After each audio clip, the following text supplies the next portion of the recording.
Welcome to Live 8 tonight. Everyone demands meaningful human control over AI weapons. No one has defined it. Can a standard with no legal definition bind anyone? That is the subject of conversation tonight. Welcome here. There is one phrase that appears in almost every speech, every draft, every campaign in the debate over autonomous weapons. 3 words: meaningful human control. Diplomats invoke it. Campaigners demand it. Entire negotiating texts are built around it. And tonight's puzzle for each one of you: is meaningful human control actually defined, precisely, operationally, in any binding legal instrument currently in force? And if it is not, if the concept at the very center of the debate has no agreed legal definition anywhere, can a standard no one has defined actually bind anyone? Can it govern a weapon? Can it convict a commander? Hold that question and we resolve this by the end of this presentation. But before I go on, your instinct in this comments box below right now, while this live premiere is also on live chat, and I am watching you and I'm reading every comment that you write here on the live chat. I'll reply each one of them. And yes, for each one of you who will be watching it later, while it is not live, I'll be there to reply to each comment of yours. So, when you hear meaningful human control, do you assume it's already a legal requirement? Yes or no? Drop your call in the live chat. I'll read the room before the reveal, and I'll warn you here tonight, where this phrase actually comes from is not where most people think.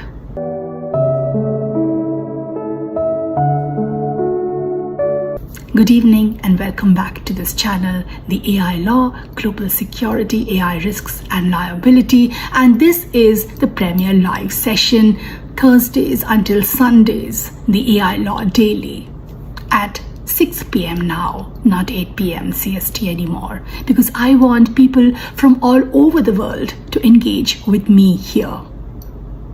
I'm your host, Nupur Mitra, a techno-legal analyst and, of course, a lawyer registered. And this is your daily, Thursdays until Sundays every week, live analysis at the intersection of artificial intelligence, international law, and the governance gaps and the collisions between them. Let's go back to our memory lane of the 7 consecutive evenings we've had till now since 16 July 2026. We've mapped a complete architecture here on this channel live with you. Live 1, domestic law for AI infrastructure. Live 2, the first binding AI treaty. Live 3, the EU AI Act. Live 4, the UN's governance deficit. Live 5, autonomous weapons and the accountability gap. Live 6, the persistent objector doctrine. Live 7, the Martin's Clause. And through every single one of these episodes, my presentations, one phrase kept surfacing as the thing states could not agree on: meaningful human control.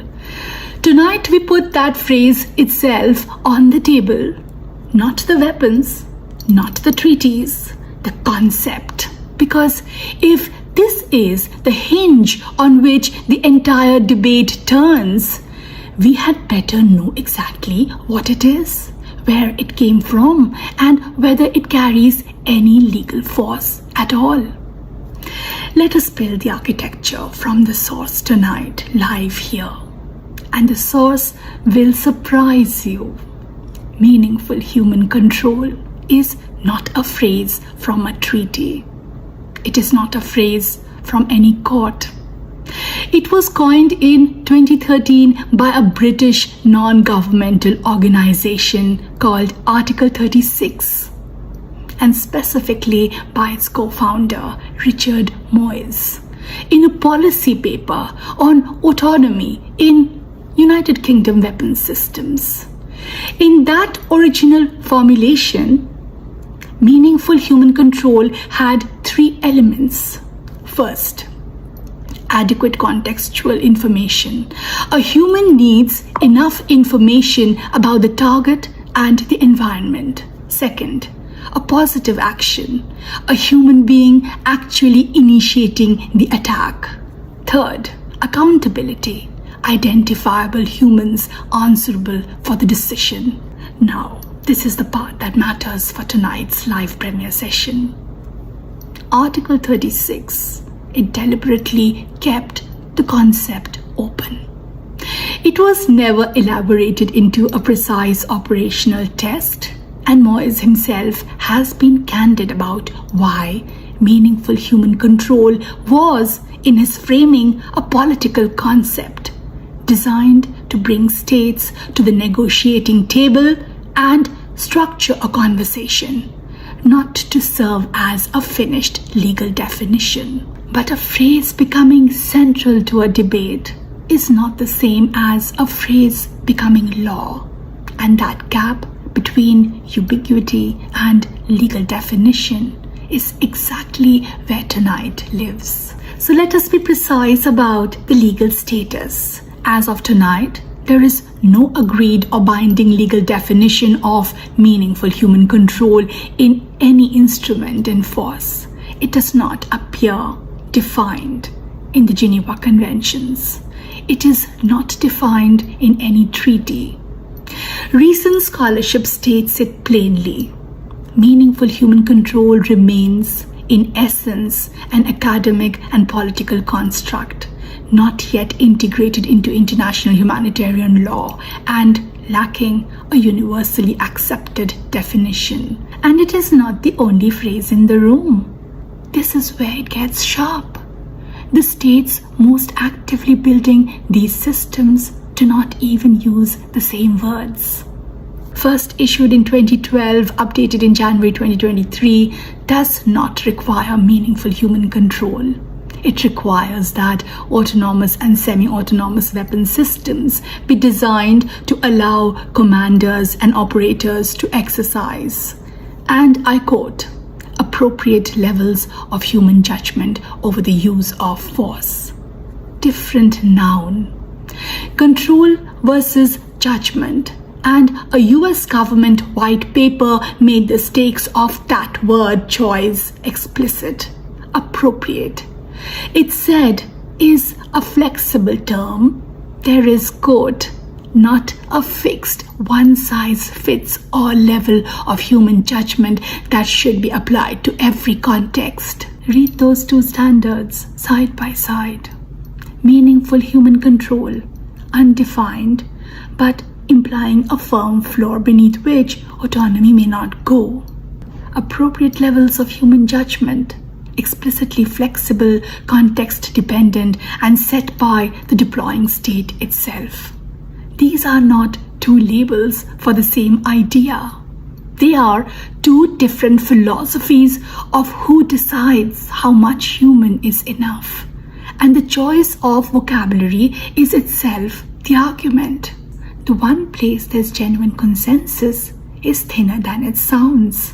The CCW group of governmental experts in its 11 guiding principles affirmed that human responsibility for decisions on the use of force must be retained. That human beings, not machines, remain accountable, retaining human responsibility. Notice what that does and does not say. It assigns accountability. It does not define the quantum of control required to earn it. The agreement is on the principle. The definition, the operational content is still missing. So, can a standard with no settled definition do any legal work at all? Here, the best current scholarship is more interesting than a simple yes or no. Writing at the Lieber Institute at West Point in March 2025 in an analysis titled How Meaningful is Meaningful Human Control in LAWS Regulation, the argument is that the most useful version of the concept is not about the split-second modality of a human pressing a button. It is structural. Meaningful human control on this reading is best understood as human authority over the rules, the design parameters, the testing, and the legal review that govern an autonomous system across its life cycle, anchored, notably, in an obligation that already exists. The Article 36 weapons review duty under Additional Protocol 1 requiring every state to assess whether a new weapon can be used lawfully. That reframing actually matters. It suggests the phrase's legal force may not come from a new, precise definition dropped into a treaty, but from tethering it to obligations states already carry. Distinction, proportionality, precaution, weapons reviews, a system over which humans cannot exercise enough control to satisfy those existing duties is already unlawful, not because meaningful human control says so as a freestanding rule, but because the duties it points to are binding. And that is the double-edged answer. The undefined phrase is politically powerful precisely because it is undefined. It lets a coalition of states agree on a direction without agreeing on the details. But undefined phrases are also where powerful states escape. If no one has fixed the threshold, each state can set its own, appropriate in its own judgment for its own context. The vagueness that builds the coalition is the same vagueness that lets the coalition be evaded. So now, before I resolve this, the question at the heart of it, and I want your vote on this, is meaningful human control real law, or is it a slogan? Comment 1 if you think it already carries binding legal force. Comment 2 if you think it is a political slogan waiting for a definition. One word. This is the exact line that splits the negotiating room. So pick a side here tonight. So now let's come back to tonight's puzzle. Is meaningful human control defined in any binding instrument in force? And can a standard no one has defined bind anyone? The honest, precise answer is the phrase itself is not defined in any binding instrument, and yet it is not legally empty either. As a standalone rule, meaningful human control binds no one. There is no treaty definition, no court that has fixed its meaning, no agreed operational threshold. In that narrow sense, it is, for now, a political concept, exactly as its own author described it. But as a pointer to obligations that already exist, it does legal work right now. A weapon that cannot be controlled enough to comply with distinction, proportionality, and precaution, or that cannot pass an honest Article 36 legal review, is already unlawful under law in force. The phrase is a flashlight. It has no power of its own, but it illuminates duties that do. Which is why the fight over defining it is not academic. Whoever controls the definition controls the floor. Define it firmly, and it becomes a genuine constraint on the most powerful militaries on earth. Leave it undefined, or replace it with appropriate levels of human judgment set by each state for itself, and it becomes a slogan that constrains no one. The word is not the law, but the word is the battlefield on which the law will be decided. Tonight's takeaway is this. For 8 evenings, we watched the same pattern from different angles. A genuine consensus on principle sitting on top of an unresolved fight over content. Live 4. It was a governance deficit everyone acknowledges. Live 5 was an accountability gap everyone can name. Live 6, a doctrine that lets states opt out. Live 7, an 1899 clause everyone has ratified, but no one agrees how to read it. And tonight, the phrase everyone repeats and no one has defined. The through line is precision. In international law, the words that stay undefined are not neutral. They are where power hides. Meaningful human control is not failing because people are careless. It is undefined because definition is a fight, and the states with the most to lose from a firm floor have the most reason to set it, to keep it soft.